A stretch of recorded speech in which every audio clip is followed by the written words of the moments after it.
Yo iba a empezar por, como suele ser habitual en estos casos, dar las gracias a la organización por habernos invitado, pero no, fíjate, he estado pensando y creo que somos nosotros los que debemos dar las gracias a vosotros, al Ayuntamiento de Soria, a la organización, por esta iniciativa, ¿no? Creemos que es necesario y cada vez más que haya eventos de este tipo, que se debata, que se escuche, que se hable de turismo sostenible, pero ya no de turismo sostenible como una oferta concreta, sino del turismo sostenible. Todo el turismo debe ser sostenible, ¿no? No se puede hablar de una oferta concreta de turismo verde o de turismo para personajes más o menos frikis, ¿no? Sino que todo el turismo debía ser sostenible, porque si no, llevamos a que ofertas tradicionales como la de Sol y Playa, que nos ha mostrado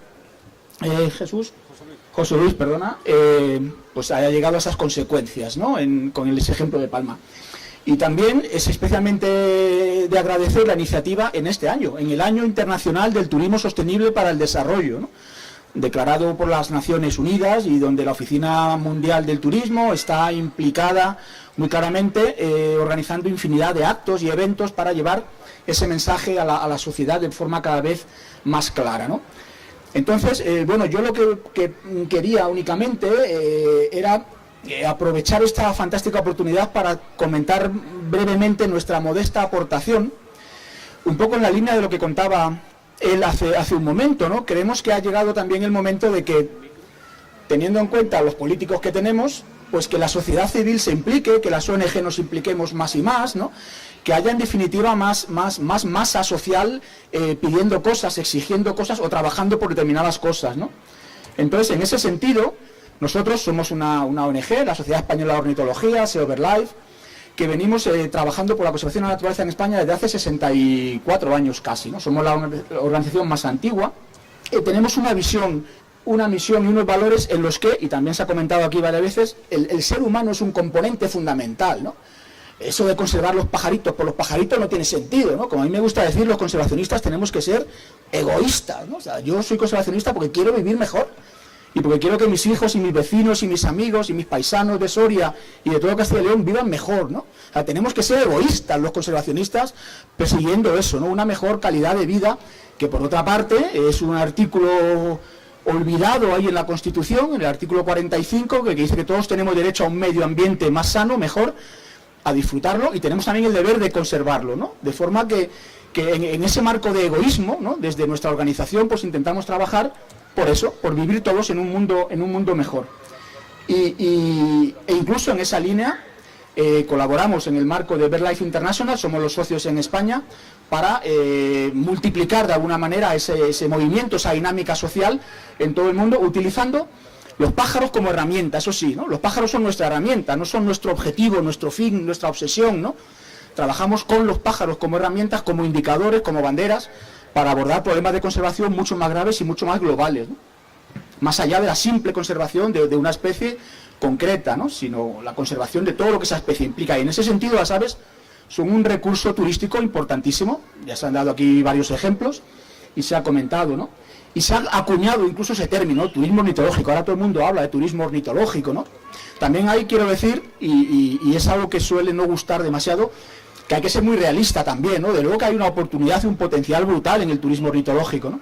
Pero tampoco la gallina de los huevos de oro que va a venir, siguiendo hablando de gallinas, que va a venir a solucionar los problemas del medio rural, ¿no? El turismo ornitológico puede ser un complemento, y un complemento interesante y útil, pero no va a ser tampoco la panacea a muchos problemas, especialmente si no está bien diseñado, desarrollado por profesionales, con garantía y sobre todo con esos criterios de sostenibilidad claramente implantados, ¿no? Entonces, bueno, el turismo ornitológico pues es un turismo de naturaleza en el que las aves son un componente fundamental, pero no el único, ni mucho menos, ¿no? Entonces entendemos que en ese marco las aves deben servir de alguna manera como guías de esa propia oferta turística, ¿no? Y de esa manera las aves pues deben comportarse casi como guías del turista, como hilo conductor, para canalizar a través de ahí, primero y fundamental, los principios básicos de desarrollo sostenible y de conservación, pero también incorporar ahí toda otra serie de elementos del entorno donde esas aves están presentes y que constituyen también en sí mismos recursos turísticos muy importantes, de forma que ahí las aves pueden servir de aglutinadores, digamos, de una oferta de turismo de naturaleza que incluya además pues otros elementos de la biodiversidad, que incluya otras actividades relacionadas como puede ser la fotografía de naturaleza, que incluya componentes del entorno y que incluya aprovechamiento de los recursos del entorno que determinan que esas aves estén ahí, ¿no? La provincia de Soria, pues simplificando, pues puede haber muchas rapaces rupícolas porque hay mucho roquedo, sí, pero también porque hay ganadería. De forma que todos esos elementos pueden ser tenidos en cuenta. Y luego Juan Luis nos dará algún detalle más sobre la importancia de la provincia en ese sentido, ¿no? Los bosques de sabinas, productos alimenticios tradicionales, que pueden ligarse también, empaquetarse también en esa oferta de turismo ornitológico global, ¿no? Bien, entonces, nuestros objetivos en cuanto al turismo ornitológico, pues son esos. Asumiendo un poco el papel de dinamizadores de sociedad civil, de Pepito Grillo, ¿no? Que de alguna manera somos también las ONGs, en el sentido de protestar muchas veces en nombre de todos, ¿no? O de llevar la voz cantante en algunos temas, pues queremos eso, velar por la sostenibilidad de ese aprovechamiento turístico, por mejorar también la sensibilidad de la población hacia las aves, que las vean como recurso turístico, incluso como patrimonio propio, ¿no? Que, como decía, puede servir también para potenciar y promocionar esa oferta turística, pero hay que empezar porque la gente se lo crea, ¿no? Que los paisanos, los vecinos, seamos conscientes de nuestro patrimonio, seamos portavoces de su interés, ¿no? Con orgullo y con entusiasmo, para captar ese potencial turismo, que lo hay y que puede suponer un recurso muy importante, ¿no? Y también pretendemos, pues claro, seguir ahí, consolidar nuestra presencia en el sector, siguiendo trabajando, ¿no? Hay mucha gente que nos dice, bueno, pero ¿y qué pintáis vosotros de los pajaritos en esto del turismo, no? Bueno, pues hay dos razones fundamentales. Primero, somos una asociación conservacionista y la actividad turística puede tener un impacto muy negativo sobre ese recurso turístico del que estamos hablando. Las aves son seres vivos, son seres frágiles. Entonces, un impacto turístico del tipo de alguna de las imágenes que hemos visto, imaginarlo concentrado en torno a un nido de una determinada especie sensible o a un divagante que ha aparecido en un humedal determinado, pues 2.000 personas alrededor pues pueden poner en riesgo ese recurso que por otra parte estamos intentando conservar y promover, ¿no? De forma que estamos ahí por eso, para de alguna manera asegurarnos de que esa actividad turística no genera un impacto añadido sobre ese recurso que pretendemos promocionar. Porque no hay que olvidar que estamos hablando de turismo ornitológico, y hablar de turismo es hablar de negocio. Y le podemos poner todas las comillas que queramos, pero se habla de negocio, de riqueza, de trabajo, de fijar población en el medio rural. Todo eso no debemos olvidarlo, ¿no? Como componente fundamental también de esa estrategia de conservación, que es velar por las personas en primer lugar. Y además estamos metidos en esto, mal que les pese a algunos, porque como asociación de consumidores somos los primeros que podemos exigir la calidad que buscamos en determinadas ofertas de turismo de naturaleza y especialmente de turismo ornitológico.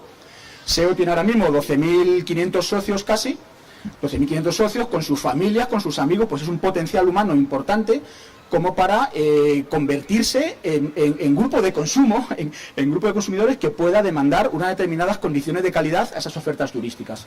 Por eso estamos ahí metidos, ¿no? Y desarrollamos diversas líneas de trabajo en las que nos centramos sobre todo en formación y en promoción, y luego contaremos por qué. Y también otro de los argumentos básicos para eso es esas dos líneas que veis ahí. Las principales amenazas para las aves en España, según el Libro Rojo, es una especie de lista que establece las categorías de amenaza a las especies y sus problemas de conservación. En España, la primera, la destrucción, la alteración del hábitat, que parece muy evidente, ¿no? Nos cargamos un bosque, una marisma, nos cargamos una estepa, la bifauna asociada desaparece. Pero es que la segunda causa más importante de amenaza para las aves son las molestias humanas. Pero hablo de molestias. Luego más abajo en la lista está la caza, está el veneno, están otra serie de actividades humanas, digamos, que también tienen un problema asociado, ¿no?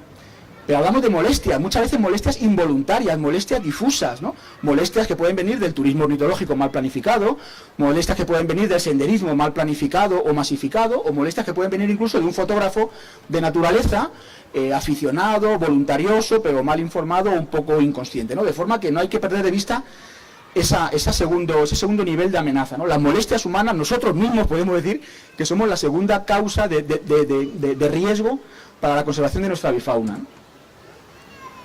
Bien, y si encima añadimos o mezclamos esos dos componentes, una actividad de riesgo, toda actividad turística supone un impacto sobre el medio, un recurso frágil como la avifauna, y una serie de iniciativas mal organizadas o mal planificadas que puedan contribuir también a reforzar ese problema o esas molestias sobre las propias aves, nos lleva a una situación de insostenibilidad que sería caótica a la hora de plantearse una iniciativa turística determinada, ¿no? De forma que, por supuesto, la sostenibilidad tiene esos dos componentes, el económico y el social, pero el ambiental es también fundamental, tanto como los otros, ¿no? Yo aquí diría lo de tanto monta tanto, a lo mejor, ¿no? Podemos hacer las combinaciones que queramos en diferentes órdenes, pero esos componentes de la sostenibilidad son claves siempre. Esa es, en una imagen muy visual, la mayor riqueza de este país, la naturaleza. Por mucho que algunos se empeñen en identificar otras posibles riquezas, ¿no? España es el país más rico de Europa, con diferencia en esto, en biodiversidad, en naturaleza, en espacios protegidos, en bosques, en montañas, en especies clave, en especies endémicas, en vegetación, en fauna, en insectos. Y lo tenemos ahí, lo tenemos aquí.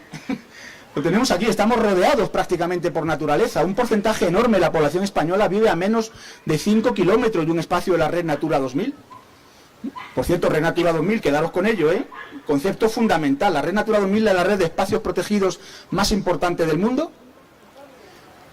Abarca a todos los países de la Unión Europea y la estrategia de conservación de la Red Natura 2000 se basa en la presencia del hombre y en el uso de los aprovechamientos de los recursos naturales, ¿no? Hay evidentemente una serie de especies, ya sean aves u otros elementos, que catalogan el interés de un sitio, pero eso no quiere decir que ahí no se pueda ya hacer nada, porque para empezar ya hay legislación para todo. O sea, la gente ya no puede pescar donde quiere, ni cazar donde quiere, ni montarse un chalet donde quiere. O sea, el hecho de ser un espacio de Red Natura 2000, que es un mensaje que también muchas veces se manipula intencionadamente, no, que si se declara esto cepa no vamos a poder hacer nada. No, al contrario. Vas a poder hacer a lo mejor incluso muchas más cosas de las que hacías antes, porque entre otras cosas va a ser el foco de la financiación europea para la conservación de la naturaleza. Los programas LIFE, los FEDER, los LEADER, los Erasmus están enfocados en buena medida a las zonas Red Natura 2000. De forma que ese es otro mensaje también a analizar con detalle. ¿Qué es Iberaves? Pues como decía al principio, Iberaves es una modesta contribución de nuestra organización para apoyar al sector profesional del turismo ornitológico. Para apoyarles primero en formación, para conseguir esas ofertas de calidad y apoyarles también en promoción, para que puedan vender mejor esas ofertas de calidad, ¿no? Una fantástica oferta turística no sirve de nada si no hay ese plan de marketing más o menos ambicioso, pero imprescindible para que llegue al consumidor y al cliente, ¿no?